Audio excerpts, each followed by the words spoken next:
हरे कृष्ण मदीय गुरुपाद पद्म जगत गुरु नित्रिलाभ विष्ट अष्टोत्तर शक्ति से माधव बामन रामे कुल महाराज श्री रातुल करजे संघ कोटि दंडवत नाम ज्ञापन करছি ওনারা হয়তো কি আশীর্বাদ প্রার্থনা করছি তৎপশ্চাৎ मदीय शिक्षा गुरु नित्रिलाभ शिशुल भजन गोसाई महाराज नित्रिलाभ शिशुल नारायण गोसाई महाराज नित्रिलाभ नीति विक्रम सकल मठवासी वैष्णव बृंद एवं हरिकथा पिपासु तीर्थ यात्रीगण स्नेहमयी मातृबृंदा सकले चरणे वंदना करे सकलेर कृपा आशीर्वाद आमि भिक्षा करছি महाराज आदेश करेছেন কৃষিঘাট সম্বন্ধে একটু হরিকথা বলার জন্য আমি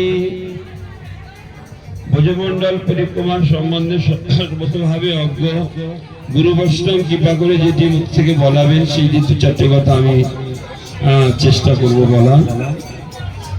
আমরা যে স্থানে এসে উপস্থিত হয়েছি শুনলাম যেটি কৃষি ঘাট, এরকম ঘাট বৃন্দাবনে 24টি আছে, তারপরে মথুরাতে ওরকম 24টি ঘাট আছে। কেমন? এটা হলো কেশি ঘাট, এর আগে হলো বস্ত্রহরণ ঘাট, তারপরে হলো রানাপুতা ঘাট, তারপরে ইমলিতলা ঘাট, এইভাবে কালিয়দহ ঘাট ইত্যাদি হতে হতে 24টি ঘাট এখানে পাওয়া যায়। তো এই কেশি ঘাট তার মধ্যে সর্বোত্তম মহাতীর্থ। এখানে গঙ্গায় পিণ্ড আদি দেওয়ার জন্য মানুষ গয়াতে যায়, এখানে তার চেয়ে বেশি ফল লাভ করা যায়। সেই প্রসঙ্গে আমি একটু আলোচনা করছি, শুনুন মনোযোগ দিয়ে শুনুন।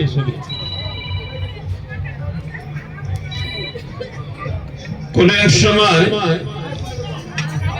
মধুমঙ্গল ভগবান শ্রীকৃষ্ণকে বলছেন, হে কৃষ্ণ, আচ্ছা তুমি তো কালো আর আমরা তো সব ঘুরে ঘুরে, আমাদের চেহারাটা কত সুন্দর, ফর্সা দেখতে ভালো, আর তুমি তো কালো, তথাপি ব্রজগোপীগণ তোমার জন্যই লাড্ডু পুরি করে আনে, আমাদের তো কই আনে না, পৌঁছে না আমাদের, তোমার জন্যই আনি, তোমার ভাগটাই আমরা একটু খাই।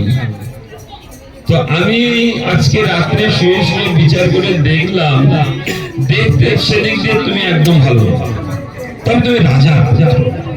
হ্যাঁ, তো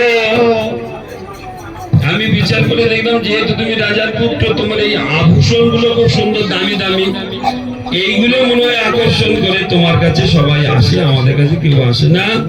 তো আমার খুব ইচ্ছা হচ্ছে কদিন একটু পেট ভরে লাড্ডু কচুরি খাবো, তোমার পোশাকটা আমাকে পরিয়ে দাও। ভগবান শ্রীকৃষ্ণ কি আনন্দ পেয়েছে, বলছে হ্যাঁ হ্যাঁ মিত্র, তোমাকেই আমি পরিয়ে দিচ্ছি। বলে ভগবান শ্রীকৃষ্ণের যাহা কিছু আভূষণ সব মধুমঙ্গলকে পরিয়ে দিয়েছে। আর ওদিকে মথুরায় একটি দুর্দশা ঘটছে কংসে, এক এক করে কত না কত অসুরকে আমি পাঠিয়েছি, আমার শত্রুকে কেউ মারতে পারলো না। লাস্টে কেশি দৈত্য নামে এক দৈত্য এসেছিল, মহারাজ আপনি চিন্তা করবেন না, আমি এসছি আপনার শত্রুকে বধ করবো, অবশ্যই কথা দিলাম, কিন্তু আমি তো আপনার শত্রুকে চিনি না, দেখতে কিরকম।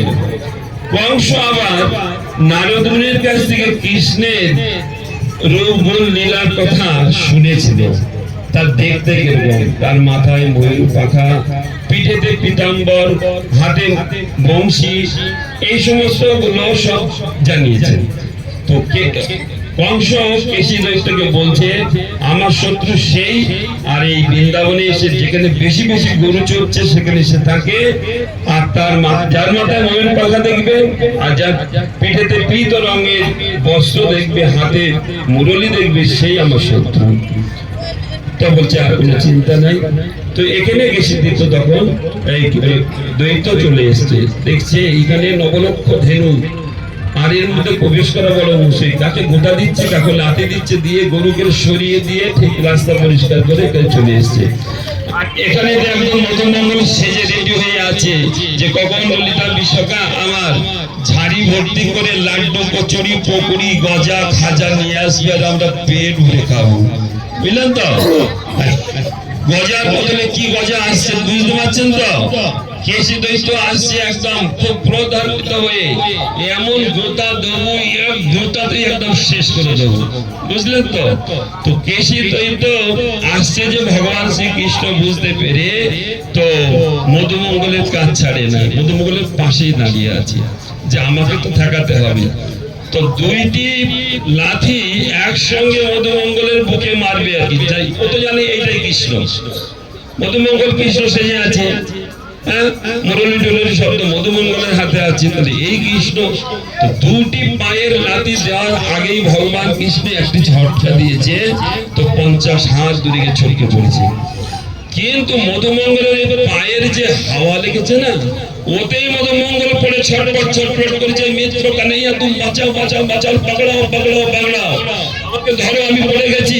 হ্যাঁ, কেশি দৈত্য ভাবছে বড় বড় বীর পুরুষকে এ বিনাশ করেছে, আর আমার পাথর গায়ে লাগলো না, হাওয়াতেই ও পড়ে ছটপট ছটপট করছে, ব্যাপারটা কি? তাহলে এটা কি, এই যে ছেলেটা আমাকে ছুটিয়ে দিল, তো দাঁড়া এইটাকে আগে আমি মারি বলে কেশি দৈত্য বলেছে কি মুখ বড় করে হা করে তাকে গিলে খেয়ে নেবে।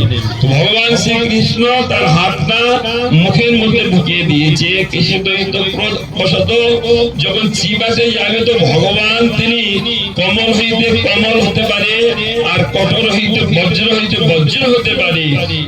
কেশি দৈত্যের সমস্ত দাঁত আদি সব ভেঙে চুরমার হয়ে গেল, আর তার জ্যোতিটি শূন্য আকাশে উঠতে উঠতে ভগবান শ্রী গোবিন্দের চরণে আশ্রয় নিয়ে